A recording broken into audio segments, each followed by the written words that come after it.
मेहनत तर मुलं घेतातच, म्हणजे प्रत्येक टाइम टेबल करून प्रत्येक विषयावाईज किंवा दिवसावाईज अभ्यास करतील. पण यानंतर स्मार्ट वर्क नावाची पण एक गोष्ट आहे, की जी जर त्यांनी वापरली तर चांगल्या पद्धतीने ते अभ्यास करू शकतात. ते कसं करता येईल?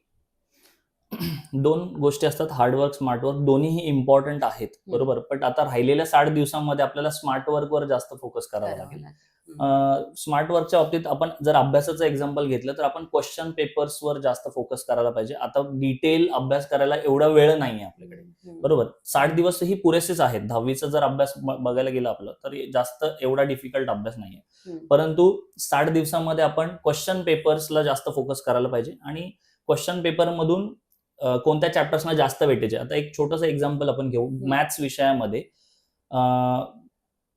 बॉक्स म्हणजे for example fill in the ब्लँक्सचे पण क्वेश्चन्स येतात, जे हं, 7 मार्कचे आहेत, हं, हं, बरोबर. हं, आणि एमसीक्यू 4 मार्क्ससाठी येतात. क्वेश्चन नंबर 3A जो येतो तो 8 मार्क्सचा क्वेश्चन आहे. त्याच्यामध्ये 4 मार्क्सचे क्वेश्चन आहेत. जर 7 क्वेश्चन पेपरचे हे 3 क्वेश्चन म्हणजे fill in the blanks, MCQ आणि 4 मार्क्स, हं, हे जर आपण 7 क्वेश्चन पेपर टू 8 क्वेश्चन पेपरचे जरी केले हं, तरी आपले हे मार्क्स 100% सिक्युअर होऊ शकतात. हं. सो क्वेश्चन पेपरला थोडं प्लॅन करा, म्हणजे स्मार्ट वर्क आपलं होऊ वर्क होऊ शकतं. शकतं. स्मार्ट वर्क जर आपण आता मुद्दा हा लक्षात घेतला, जसं पहिल्यांदा तुम्ही म्हटलात टाईम टेबलबद्दल, तर काहींच्याकडून खरंच टाईम टेबल फॉलो होत नाही. पण ते फॉलो होण्यासाठी बेसिक टिप्स आहेत का, की जे विद्यार्थी हम्म. ते फॉलो करून व्यवस्थित टाईम टेबल पाळू शकतात? जसं मी सुरुवातीला सांगितलं की हं, टाइम टेबल कोणाचं जास्त करून फॉलो होत नाही, हं, परंतु टाइम टेबल बनवणं आवश्यक आहे. त्याच्यातलं 70-30% जरी फॉलो झालं, व्हॉट एव्हर, तुम्ही हं, प्लॅन तर करा सुरुवातीला, बरोबर. हं, हं, आता टाइम टेबल फॉलो होण्याचं एक उत्तम उदाहरण आपण घेऊया.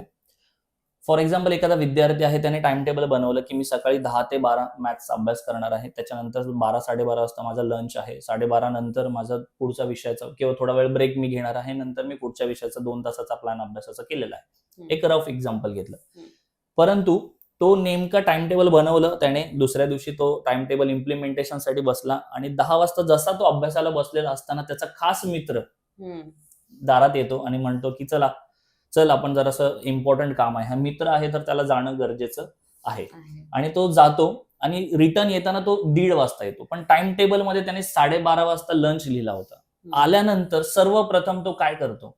हं, तो अभ्यास 10 ते 12चा तो मिस झालेलाच आहे. परंतु आल्यानंतर भले 1:30 वाजता अभ्यास जरी लिहिला असला तरी तो 12:30 वाजता लंच जो ठरवला होता ते टाइम मिस झालेला असतानाही तो आल्यानंतर लंच करणार आहे.